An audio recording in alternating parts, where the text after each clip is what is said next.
What's next for the Wyatt Six? I'm Will. That's Brandon. We are the Cousins of Destruction Wrestling Podcast. As always, let's cheers. Talk about some wrestling, huh? Yeah, the Wyatt Six in a street fight versus American Made. Yeah. 4-person street fight. Today. Yeah, on Raw. We kind of think this is probably going to be the end of American Made and Wyatt Six. Mm-hmm. So what are we going to do? What do we think? What do we want to see? What do we not want to see? It's kind of what we're here for today. Yeah, I did more of that, sort of like a wish list for what I want to see the Howdies. I do want to start with the match here tonight. And we do think, or do we not think, that this is the end of this Wyatt's versus American Made feud? I'm going to go ahead and say yes. Some people, we posted a small short about that, and some people were like, well, I feel like it needs to, a blow off of this, it needs to be at a PLE. Like, we haven't seen these guys at a PLE ever. I think they're going to save that. I really do. I don't think we're going to see the Howdies on a PLE anytime soon. And like you said earlier, Creeds need to start winning. You can't just have them lose over and over again. We don't want to see the Howdies lose. So let's just have the Wyatts win tonight, whichever way you want to do it, honestly. And then let's separate them and have them go elsewhere. I like how you keep calling them the Howdies. I like that. That's cool. For the Wyatt stuff, maybe they should have stuck with that name. It's kind of sick, actually. Yeah, I like that. I think it is going to be the end because to me, the Wyatts there's been no weaknesses portrayed in any sort of way. Yeah. So it'd be kind of weird for them to just randomly come out and lose. I also still feel like they're so new still. Like, yeah, they've been on TV for a little bit. We've had the promo packages before and all that stuff. Some people might be tired of it already, but it's like, okay, well, they still probably can't afford a loss yet to me. I agree. They haven't had enough in-ring stuff. As for American Made, it kind of sucks because they're going to take another loss. I don't want to see this kind of continue. It's kind of been the same stuff for a little bit here and there.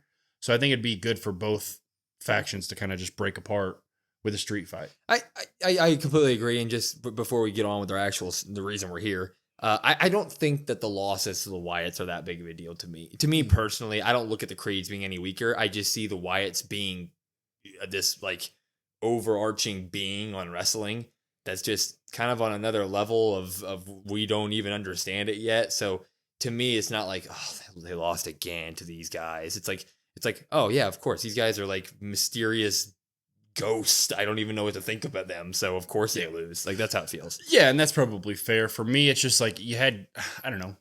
I agree. I don't think that it's going to be like a soul crushing loss, but it does kind of suck because I feel like Gable has just continuously. Yeah. And that is probably part of the character. I get that part of it, but it's like sooner or later, you got to give him a little bit of a win for some legitimacy. And I assume that after tonight, they probably go off and they probably just rehash the Alpha Academy stuff, I would assume.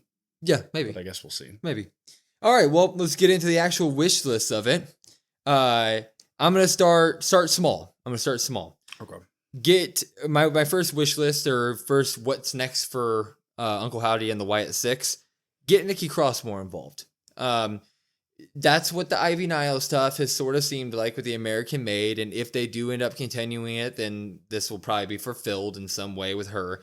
But I think that there are so many women's factions, mini factions, 3-person groups on Raw specifically right now, that you could afford someone breaking up from one of those and, you know, setting the tone for the Wyatts, their whole reason of like betraying family, right?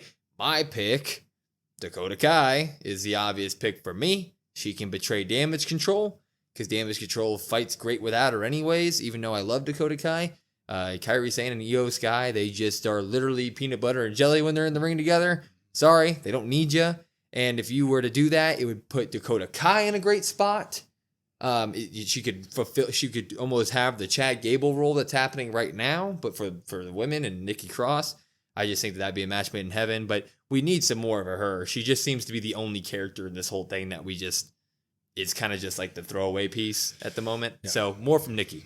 Yeah, I agree. I think I've been saying for weeks now, we've gotten to see kind of more inside looks, or with the video packages at least, we got to see more of in-depth kind of character development. We saw Rowan and Gacy and Dexter all in a match. We've seen Howdy in a match. We haven't seen much of Nikki Cross, even when she is there. She kind of comes out in the entrances to pose or whatever, and that's kind of it. So I would agree with that.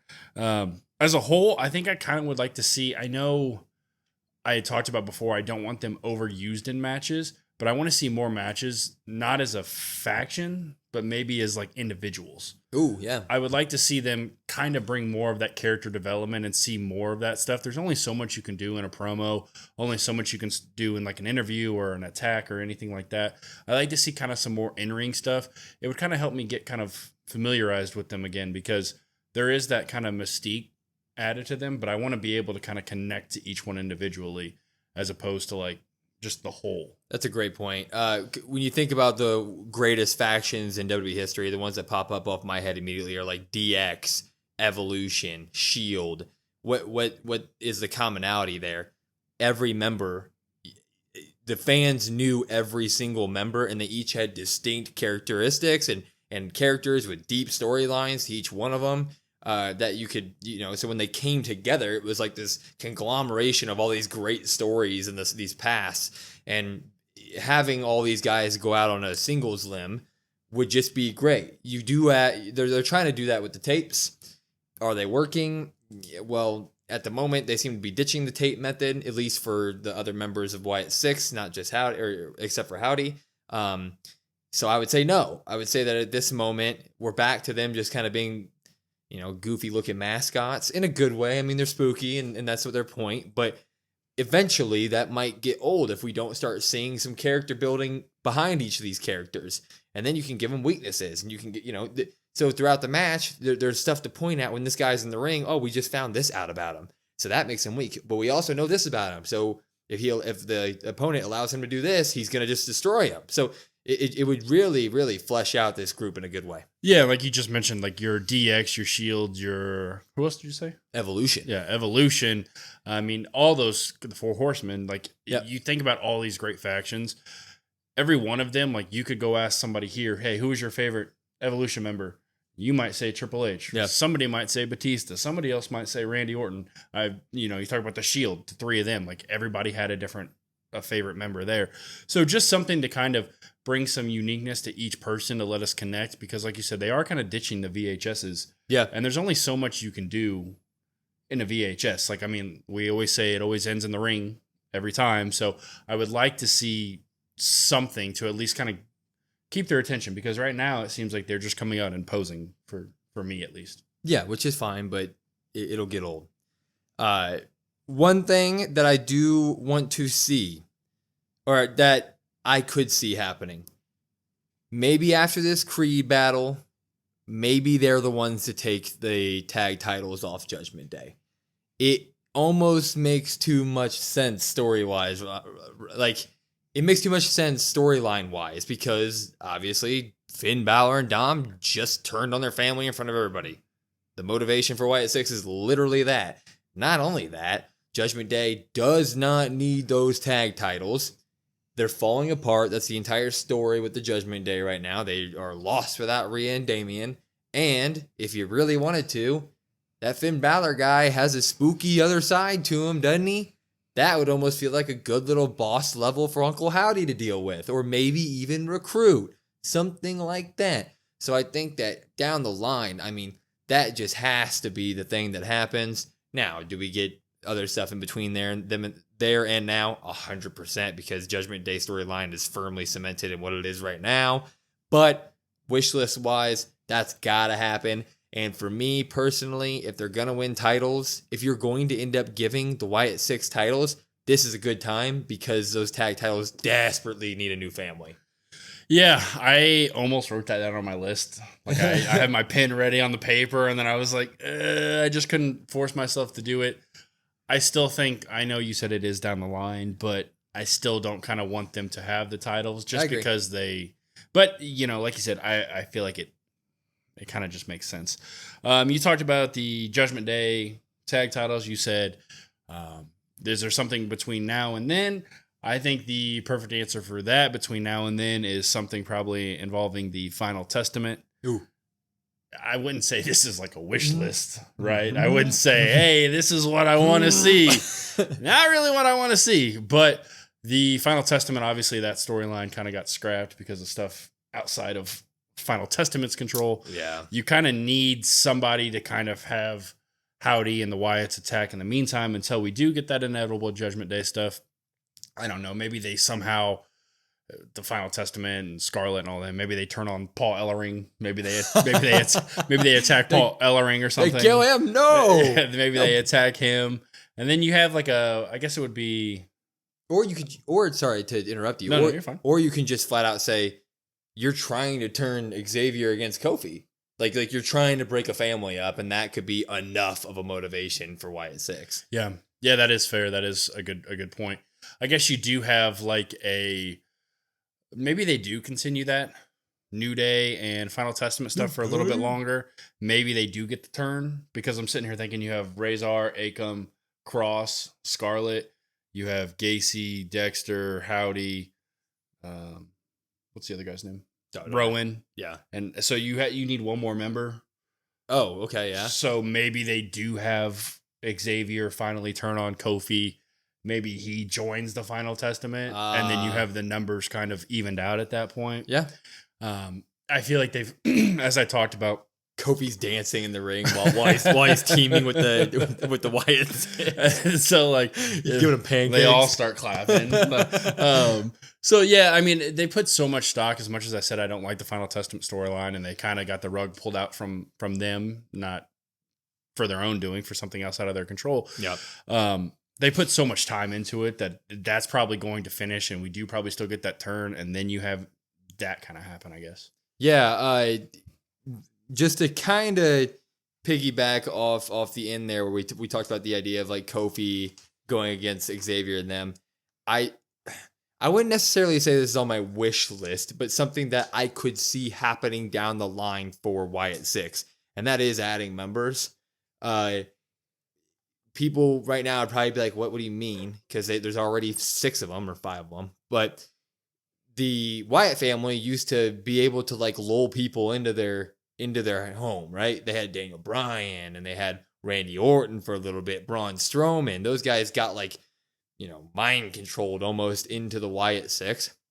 And I think that could be sort of a cool thing that they could do with backing up into the Wyatt family. And that would be a cool thing that could happen with this Wyatt 6. Who? I really don't know, but to piggyback off what I said earlier, maybe they could do something with like a Dakota Kai, a Lyra Valkyria, get some more girl power in there so that they can go take on these multiple women's factions and tag teams that we have on Raw.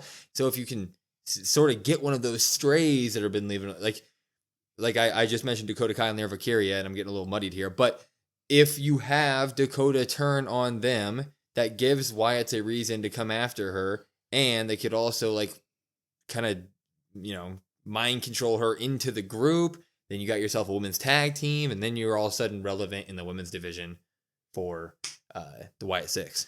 Yeah, I don't disagree with that. I think the way you explained it, like, it makes sense. People probably be like, they don't need more members. They're called the Wyatt 6, right. Blah, blah, blah, blah. But I get what you mean. I think along that kind of goes into this one that I had. I had more targets than just one feud. I feel like they attacked the whole locker room, and yes, we come to find out Chad Gable was really the only superstar that was really attacked there, right? Yeah. But they destroyed an entire locker room. I want to feel that presence again of them just dominating. That was such a great debut, and I feel like we've kind of just isolated it. So for me, it's like maybe you could have Dexter and Gacy go after the tag titles, and maybe you have, you have Howdy go do something, or Rowan or whoever, and then you have Nikki Cross in like a one-on-one match or something. That kind of piggybacks onto what I think. Attack both shows. Yeah, I think that would be such an interesting thing for many reasons, including that, like, we talk about SmackDown's mid-show needing something. Man, there's a bunch of people on SmackDown that you could attack for the Wyatt 6. You could, people are obviously going to be like, well, the Bloodline, that whole thing is that they turn on their family. Now, I don't foresee that per se, but if Kevin Owens or Randy Orton ends up turning on Cody Rhodes, then all of a sudden you got a high-profile rivalry for Uncle Howdy, man. You can, like, Uncle Howdy versus Randy Orton, and that has background and ties to Bray Wyatt. I mean, that could be something big. So like you said, multiple rivalries, and we wanted to feel. I do want to feel that presence again, like their debut, and I feel like them attacking on both shows would just do it. Yeah, and then maybe like Carmelo Hayes, because of obviously him turning on Trick before he came up to main roster. Yeah. There's a bunch of people on SmackDown that kind of need that. Or it just makes sense in terms of being able to write stuff for them. I mean, I want to feel like their presence is like, yeah, you feel it when they come out now. You're like, oh my God. But it's been nothing like that debut. And I get it. It's a debut. It's supposed to be over the top awesome. But I feel like with each passing week, like we got VHSs, we know who they kind of are. We would like to see more of that. What better way than to like attack this group on Raw and then maybe attack this tag team on SmackDown? Just something. And it doesn't have to be every single show. No, yeah. You could, one week you could do Raw, next week you could do SmackDown. Like you could space them out. That would be cool, not knowing when they're going to show up. Like just because Raw is on, I now know that we can now see Uncle Howdy on them. But could you imagine if they started attacking both shows and then you never knew? And then you could start doing the screen glitches again. You can start doing the little stuff, and then us as a viewer are like, oh, is Howdy going to be here tonight? Oh, is Howdy going to be here tonight? Like that would be an interesting way to do it, man. Yep. And I only have one more, and this one kind of adds on to what we just said. But this idea of like with their rivalries, their motivation is the family betrayal. That's their whole thing. But that's extremely specific. I would like them to kind of widen their scope of motivation in order to allow them to kind of open up more rivalries for them. Because right now, the biggest family betrayals are kind of the biggest storylines, and you're not going to throw Howdy in there right away, which kind of sucks. So motivation that I think that they should do, I didn't really have one. But if they broaden their scope up to just more of like people doing crappy stuff, then like right now you could be like, Bronson Reed, he's high profile, and then he could easily be, a target of them if they're just saying that like, oh, you're hurting innocent lives or something, and those lives don't belong to you, but you're trying to take them. Like that makes sense. So just broadening their motivation scope. Yeah, I think you could easily write something for that in terms of like the people that have maybe wronged Bray in the past. Like that's a way that you could easily write some feuds and people be like, okay, yeah, there's motivation for that. Yeah. Like makes a lot of sense. And there's a lot of people that you could attack at that point. I do feel like there needs to be kind of like a broadening of like of who they could attack, because it's like we kind of already know like, okay, there's American Made, okay, there's Judgment Day, there's Bloodline, like specifically who they're going to probably maybe Final Testament and Xavier Woods or whatever. But there's very like specific. Yep. We know this. If they could make some unpredictability to it, which kind of goes to like the different shows or whatever, just make it seem like it's unpredictable. That way we can really get behind it and be like, oh my God, get that kind of shock factor. God, that sounds awesome. For me, I only have one more as well. It kind of, I wrote this down, but I'm going to have a tough way of kind of describing it. I want them to kind of step up into that Judgment Day spot. I feel like Judgment Day, I don't need the Wyatt Six to be a through line throughout the whole show. I don't need them to be on TV for, let's say, half an hour on Raw.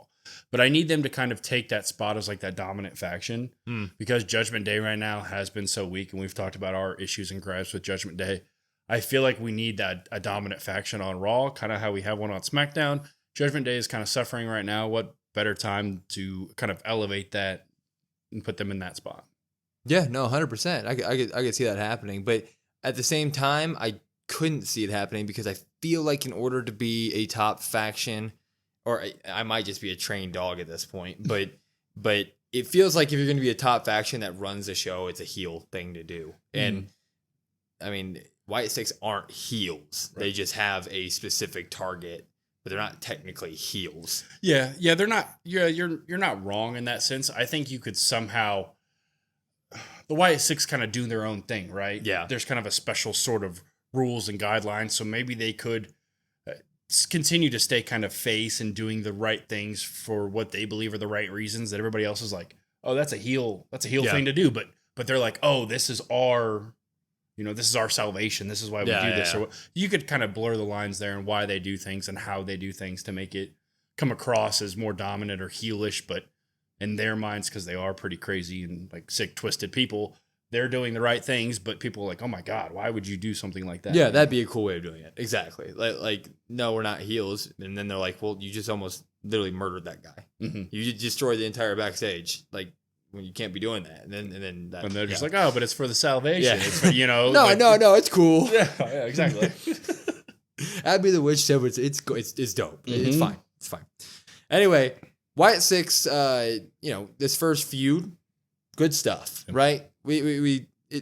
Not much else to say. Good stuff. We'd like to just see them broaden their scope and take it to the next level with the next, whatever they do next. So. Yeah, I just like more of maybe the unpredictability factor going forward, kind of more of an impact. I feel like that debut was so like, oh my God, watch out. And then I feel like we've kind of just maybe we haven't lost sight, but I feel like it's been less impactful week to week. So just kind of bring more of that oomph back to.